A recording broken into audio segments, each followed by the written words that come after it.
I'll outline what those are and how I think we can achieve them. The first step is to pick our battles.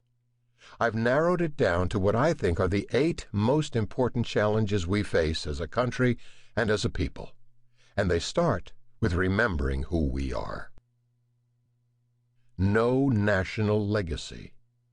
America's first major problem is that we have forgotten our roots.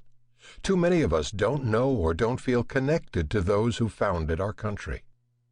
In 2007, a national survey commissioned by the U.S. Mint found that only 30% of Americans knew that Thomas Jefferson was our 3rd president, and only 7% could name the first 4 presidents in order.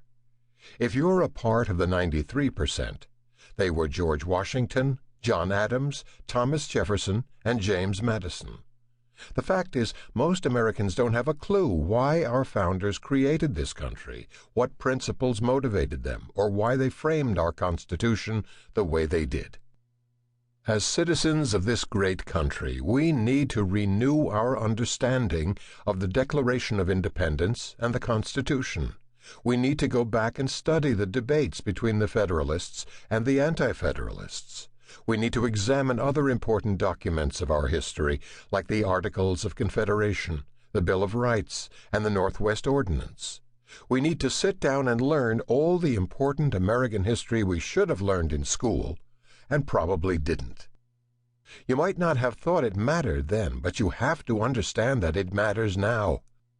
If Americans don't know their constitutional history, then they won't care or even acknowledge that our Constitution of Liberty is being transformed into a charter for big government, which is exactly what has happened over a period of decades.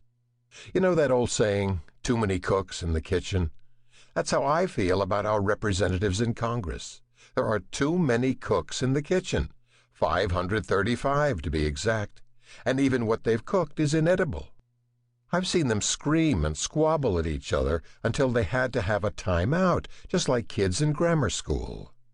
Another way to see federal government is like an octopus with its tentacles overreaching and overextending into every facet of society.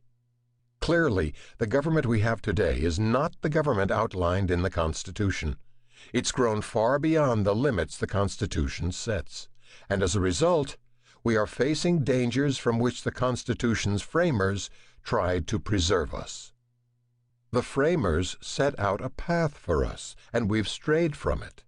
And the first thing any rational man does when he's lost his way is to look at a map. If you think, as I do, that America has taken a wrong turn, studying America's history is the first step to helping us find our way back. No control over spending. America's second major problem is debt.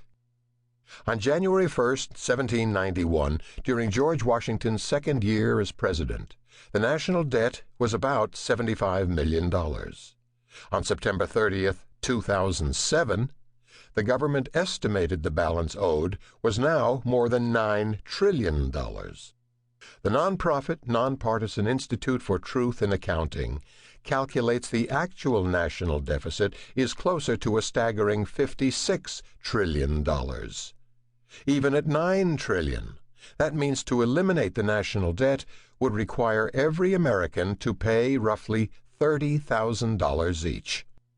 Of course, that's not going to happen, especially since the average American has almost the same income-debt ratio as the federal government.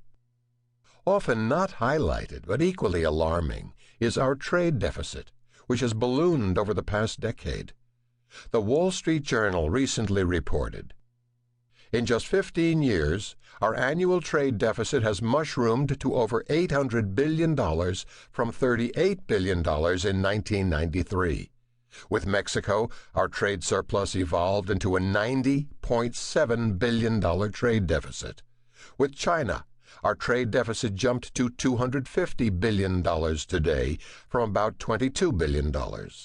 President George H.W. Bush once estimated that a $1 billion trade deficit represents 13,000 lost jobs.